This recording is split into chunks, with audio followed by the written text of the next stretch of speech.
নমস্কার বন্ধুরা, তন্নিস কিচেনে আপনাদেরকে স্বাগত। আজ আমি বানিয়ে দেখাবো এমন একটি রেসিপি যেটা কিন্তু মাত্র 5 মিনিটে বানিয়ে ফেলা যায়। Bread coconut role.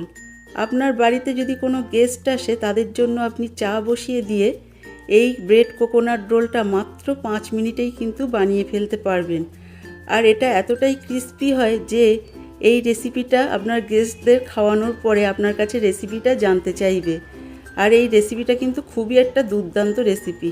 এই রেসিপিটা বানানোর জন্য আমার লাগবে কিছু স্লাইস পাউরুটি। পাউরুটিগুলো আপনার যদি দুদিন আগের পাউরুটি ঘরে থেকে যায় সেটা দিয়েও বানিয়ে নিতে পারেন, বা টাটকা পাউরুটি সেটা দিয়েও বানিয়ে নিতে পারেন।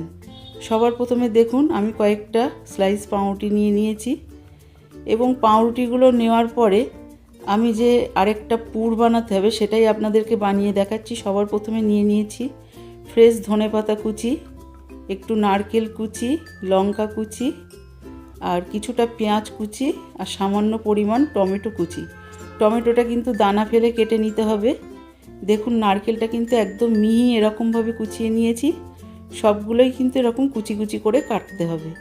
নিয়ে নিয়েছি দুটো সেদ্ধ করে রাখা আলু। আলুটা কিন্তু আমি আগে থেকে ভাতের মধ্যে দিয়ে সেদ্ধ করে নিয়েছিলাম।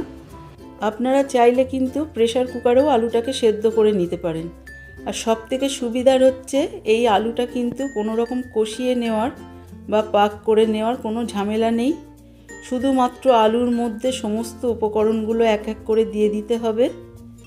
এই আলুর মধ্যে সমস্ত উপকরণ এইভাবে দিয়ে আমি দিয়ে দেব নারকেল কুচি।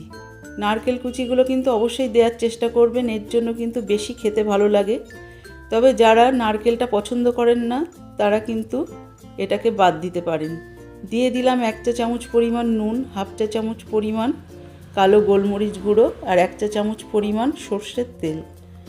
সর্ষের তেলটা এই কারণে দিলাম, আমরা যেমনভাবে আলু ভাতে মাখি, আমরা কিন্তু ডালের সঙ্গে অনেকেই আলু ভাতে খেয়ে থাকি, বা শুধু আলু ভাতেও মেখে এরকমভাবে খেয়ে থাকি। তো সেই আলু ভাতেটা কিভাবে মাখতে হয় আমরা সবাই মোটামুটি জানি। এরকমভাবে আলুটাকে চটকে চটকে মেখে নিতে হবে, আর কিছু সমস্যা নেই, আর কোনো রকম ঝামেলাও নেই। দেখুন আলুটাকে আমি একদম মিহি করে মেখে নিয়েছি। আলুটাকে ভালো করে মাখা হয়ে গেলে এই সময় নুনটাকে আপনারা একটু চেক করে নিতে পারেন।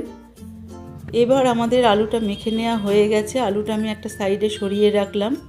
এদিকে একটা বড় বাটিতে আমি নিয়ে নিয়েছি 1 বাটি পরিমাণ জল। জলের মধ্যে পাউরুটি স্লাইসটা জাস্ট একটু এপিট ওপিট করে ভিজিয়ে তুলে নিতে হবে। দেখুন দুটো পিঠই কিন্তু আমি ভিজিয়ে নিলাম। এক পিঠ ভেজালে কিন্তু চলবে না। তারপরে হাতের তালুতে পাউরুটিটা নিয়ে এরকমভাবে একটু হাতের সাহায্যে চেপে চেপে জলটাকে ঝরিয়ে নিতে হবে। তারপরে আমি এখান থেকে কিছুটা পুর নিয়ে এরকম লম্বালম্বি সরু করে পাউরুটির মধ্যে দিয়ে দিচ্ছি, এবং পাউরুটিটাকে দেখুন ঠিক এরকমভাবে ধরে দুই সাইড দিয়ে এরকমভাবে চেপে দিতে হবে। এই যে হাতের যে তালুটা এরকমভাবে একটু কোষ করে নিতে হবে, নিয়ে এরকম মাঝখানটায় বেশি চাপ লাগবে না, 4 সাইড দিয়ে একটু ভালো করে চেপে দিতে হবে। দেখুন ঠিক মাঝখানটায় কিন্তু কোনো রকম চাপ লাগছে না, উঁচু হয়ে আছে। সাইড দিয়ে কিন্তু এরকম চেপে চেপে দেখুন সাইডগুলো সব জুড়ে দিতে হবে। দেখুন বন্ধুরা, আমার কিন্তু একটা ব্রেড কোকোনাট রোল বানানো হয়ে গেছে।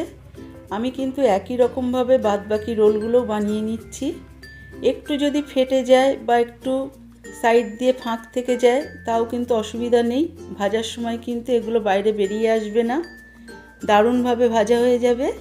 এবং এগুলো ভেজে নেওয়ার জন্য সবার প্রথমে আমি একটা ফ্রাই প্যান বসিয়ে দিয়েছি, এবং প্যানটা গরম করে দিয়ে দিলাম বেশি পরিমাণে একটু রিফাইন তেল। এটা কিন্তু রিফাইন তেলেই ভালো হয়। রিফাইন তেলটা গরম হয়ে গেলে গ্যাসের ফ্লেমটা লো টু মিডিয়ামে রেখে আমাদেরকে কিন্তু এই ব্রেড কোকোনাট রোলটা ফ্রাই প্যানের মধ্যে ছেড়ে দিতে হবে।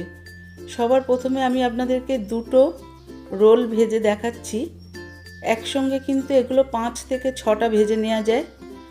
আপনাদের দেখতে সুবিধা হবে বলে প্রথমে আমি দুটো দিলাম। এখানে কিন্তু আপনাদের ফ্রাই প্যানের মধ্যে যে কটা ধরবে সে কটা আপনারা দিয়ে ভেজে নিতে পারেন।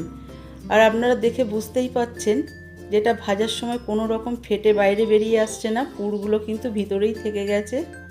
আর এটা কিন্তু একদম ক্রিস্পি করে ভেজে তুলে নিতে হবে।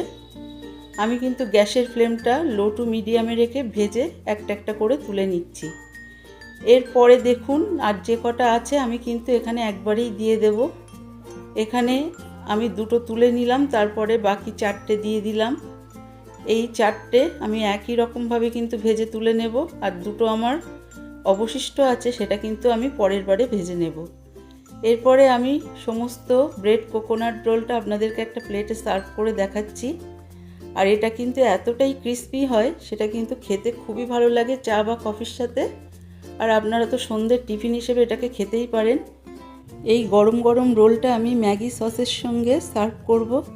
আপনারা অবশ্যই একবার বানিয়ে দেখুন। আমার রেসিপিটা ভালো লাগলে অবশ্যই সাবস্ক্রাইব করবেন, লাইক দেবেন।